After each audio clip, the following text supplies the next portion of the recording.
Саламатсыздар ма, құрметті көрермендер? Бүгін менің арнама қош келдіңіздер. Бүгінгі біздің сабағымызда unit number 1. Бірінші тарамның қайталау сабағы. Бұл жердегі барлық осы уақытқа дейін өткен тақырыбымыздағы грамматикалық тапсырмаларды орындаймыз. Яғни бірінші тапсырмада қарастыратын болсақ, vocabulary сөздікке байланысты. Бірінші find the odd word out in each group. Яғни артық сөзін табады екенбіз. Біріншісінде үлгі ретінде сіздерге айтайын. Hip-hop, classical, skiing және guitar. Hip-hop бұл жерде музыкаға байланысты сөздер болып табылады. Hip-hop стилінде classical, skiing деген бұл жерде шаңғы тебу, және де гитара. Бұл жерде қарап тұрсаңыздар, шаңғы тебу, яғни skiing деген артық сөзіміз болып табылады. Келесі, mouse, science fiction, webcam and laptop. Бұл жерде бізде артық сөзіміз science fiction. Не үшін? Себебі бұл жерде фантастика. Аударғанда фантастика, маус тышқан, webcam дегеніміз веб-камера, лаптоп, ноутбук. Тышқан деп тұрған бұл жердегі жануарды айтып тұрған жоқ, бұл жерде компьютермен жұмыс жасайтын тышқанды айтып тұр. Сондықтан бұл жерде science fiction деген бізде артық сөз болып табылады. Келесі үшіншіде cycling, director, film, actor. Артық сөзіміз бұл жерде, яғни cycling. Келесі swimming, website, team, player.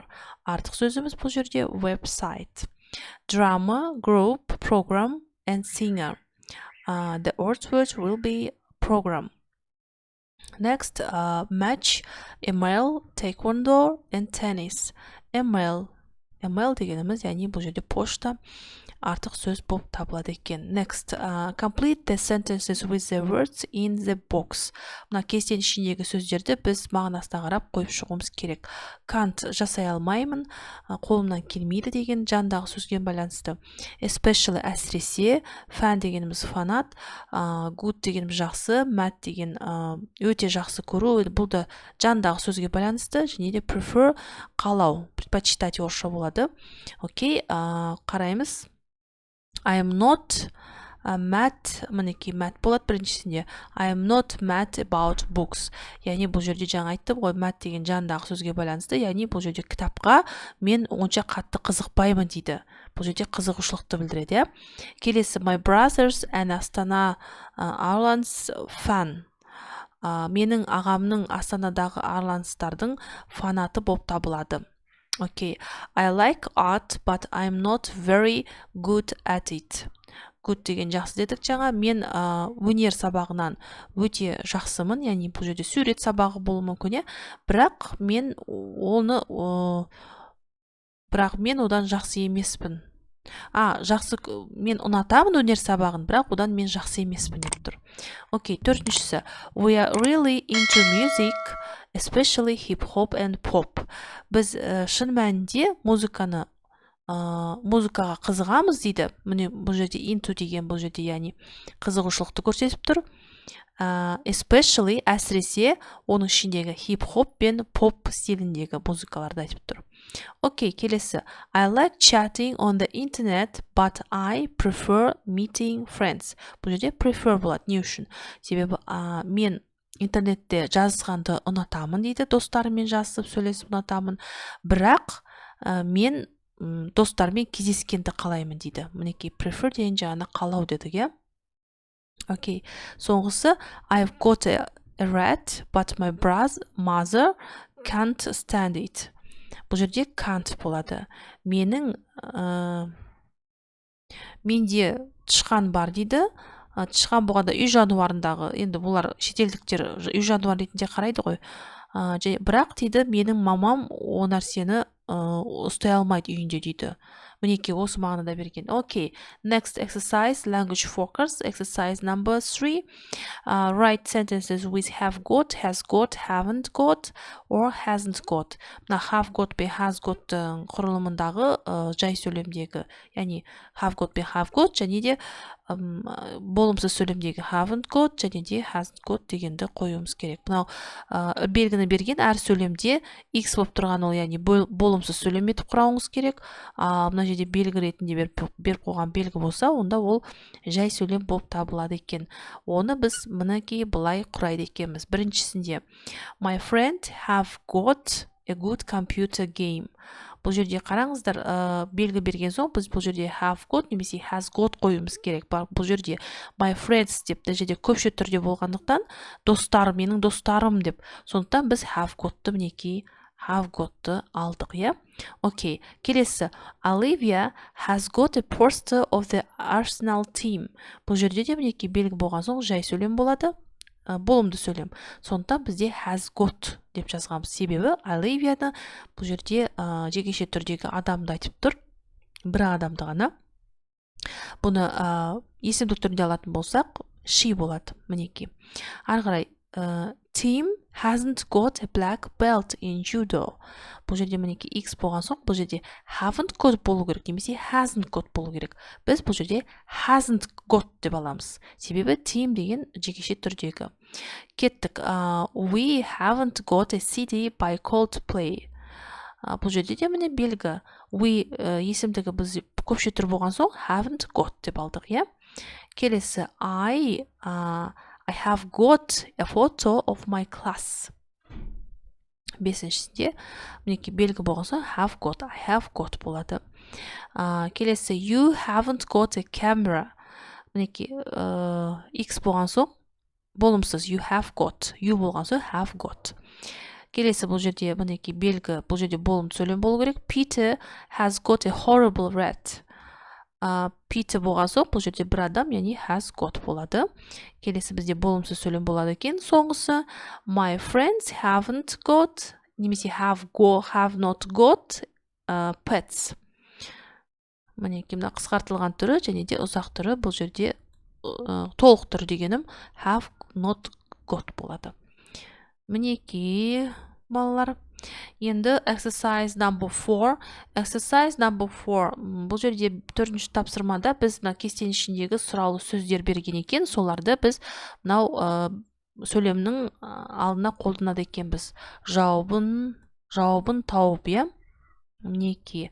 Окей. Where's your mother from? Сіздің анаңыз қай жерден болады? Қай жерден болған соң бұл жерде бізде where. Айтып кетейін, бұл жерде when қашан, who кім, what не, how many қанша, where қайда, how қалай. Мінекей. Бұның енді жауабы бізде қайдан болады дегеннен кейін біз бұл жерде и нұсқасын таңдадық, яғни Флоридадан келген қысқаша жауап. Екінші, how old is your cat? Сіздің мысығыңыздың жасы қаншада? Бұл жерде F нұсқасын таңдадық. 6 months old, яғни 6 ай болған дейді. Келесі үшіншісінде бізде бұл жерде when's Әсем's birthday? Әсемнің туылған күні қашан деп тұр. Бұған жауабы бізде нұсқаны аламыз in June, яғни июнь айында. Июнь дегеніміз яғни шілде айында. Окей, келесі бізде төртінші, what's your favorite sport? Сіздің сүйікті спортыңыз не? Қандай? Немесе кейде қандай болады, кейде не? Окей, бұның жауабы C нұсқасын аламыз, яғни теннис екен. Окей, бесіншісі, who's your best friend? Сіздің досыңыз кім? Бұған жауап бізде Sally Haynes. Менің досым, яғни Sally Haynes деп мінекей аты жөнін жазып қойған екен. Соңғысы бізде how many DVDs have we got? Жауабы бізде бұл жерде D нұсқасы қалды 30. Бізде DVD қанша DVD'іміз бар дейді. Бұл жерде жауабы 30 шақты DVD'іміз бар деп айтып тұр екен. So, next exercise number 5. Бұл тапсырмада біз demonstrative pronoun, яғни сілтеу өсімдіктерін қоюымыз керек. Мінекей мына шартында берілген this, that, these or those. Суретпен жұмыс, бұл жерде суретте нақты көрсетіп қойған, жақын жердегі, алыс жердегі тұрғанды, иә. Енді бұл жерде мінекей балалар біріншісінде жақын жерде тұрған соң, бұл жерде жекеше түрде бір ғана кітапты көрсетіп тұр, сондықтан бізде this деп аламыз. This is my favorite book. Бұл менің сүйікті кітабым. Окей, келесі. Is that your cat, Tom? Бұл жерде алыста тұрған соң бізде that, яғни жекеше түрде алыста тұрған затты сол анау тұрған мысық сенікі ме? Том деп сұрап тұр. Келесі, үшінші тапсырмада those are your cities over there. Бұл жерде енді көпше түрде берген, алыста тұрған соң, бұл жерде сол кітаптар, сол CD дисктер барлығы сол жерде тұрма дегендей болып тұр. Сонда тұрма дейді. Ағырай, төртіншісі де бұл жерде де көпше түрде берген, бірақ жақында, яғни қолында ұстап тұрған зат, сондықтан бұл жерде біз these есімдігін қоямыз. Сонда these aren't my comics. Бұл комикстер менікі емес. Бұл болғанда бұлар болады жекеше былай, негізі біз өзіміз негізі бұл деп айта береміз, иә. Жарайды. Exercise number 6 communication. Бұл жердегі біз не істейміз? Берілген 8 сөйлемді нұсқамен сәйкестендіріп жазамыз екен. Окей, қалай болады? This is team. Бұл team. Бұған G нұсқасы болады. Hello team. Сәлем team. Бұл жерде, яғни біз түсінуім бойынша диалог құрамыз керек, иә? Окей, и нұсқа екіншіде бұл жерде what part of Kazakhstan are you from? Сен Қазақстанның қай бөлігінен келгесін дейді. Бұған бізде и нұсқасы I'm from Ақтөбе. Мен Ақтөбеден келген боламын дейді. Ақтөбеден. Окей, үшінші I'm really into music. Мен шын мәнінде музыкаға қызығамын. What about you? Ал сен ше? Бұл жерде бізде B нұсқасын алдық. Me too. Мен де қызығамын. Especially hip-hop. Әсіресе hip-hop. Кеттік арғарай. Төртіншісі. Are you into skateboarding? Сіз скейтбордингге қызығасыз ба тағы да деп тұр. Бұған жауап бізде F нұсқасы. Yes. But I'm not very good. Я, мен қызығам, бірақ мен одан жақсы емеспін, яғни онша шұғылданбаймын. Қызыққанмендер дегендей мағына. Бесіншісінде see you later then. Жарайды, ондай болса көріскенше деп тұр. Бұған H нұсқасын алдық. Yeah, see you later. Жарайды, сау болыңыз. Немесе көріскенше деп бұлда айтып жатыр екен. Келесі бізде алтыншысы how are things?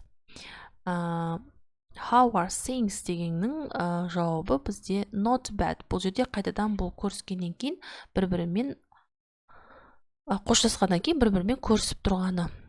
Қалай жағдайың қалай? Қал жағдайың қалай дейді. Сонда жауабы not bad, жаман емес. I hate rats. What about you? Мен тышқандарды ұнатпаймын, жек көремін. Ал сен ше дейді. Жетіншісінің жауабы бізде I like them, but I prefer cats. Мен оларды жақсы көрем, бірақ мен оларды ұнатқанымен мен мысықтарды қалаймын дейді. Арқарай бізде бұл жерде енді жетіншісі емес, сегізіншісі. Would meet you too. To meet you. Жарайды, ондай болса келесі көріскенше деп тұр. Сегізіншіге бізде жауабы D нұсқасы and you. Жарайды, ондай болса жақсы деп екеуі кетіп қалады. Бұл жерде диалог болып табылады екен балалар. Жетінші тапсырма, соңғы тапсырмамыз бұл жерде. Бұл жердегі тапсырма listen болып тұр. Listening. Тыңдалымды тыңдап болған соң мына жердегі жауабын біз табуымыз керек. Speaker 1, speaker 2, speaker 3 and speaker 4. Бұл жердегі, яғни әр спикердің спикер сөйлейді, сол әр спикерді сөйлеген сөзінің ішіндегі мәтінін біз мұқият тыңдап алып, қай спикерге кіретінін табуымыз керек. Мына жерде A, B, C, D, E нұсқасындағы. Яғни мен мына жерде жасап қойдым қысқаша. Біріншісінде бұл жерде өздеріңіз тыңдап болған соң, мына жерде өздеріңіз жазасыздар. Біріншісінікі бұл жерде жанындағы speaker 1-кі B нұсқа болады. Екіншісінде speaker 2-дікі E нұсқасы болады мінеки. I really hate rats. And үшіншісінде бұл жерде A нұсқасы болады. Мінеки I've got a computer. And төртіншісінде бұл жерде C нұсқасы болады. I'm not good at tennis деген. Балалар, осымен сабағымыз аяқталды. Келесі сабақта көріскенше сау болыңыздар.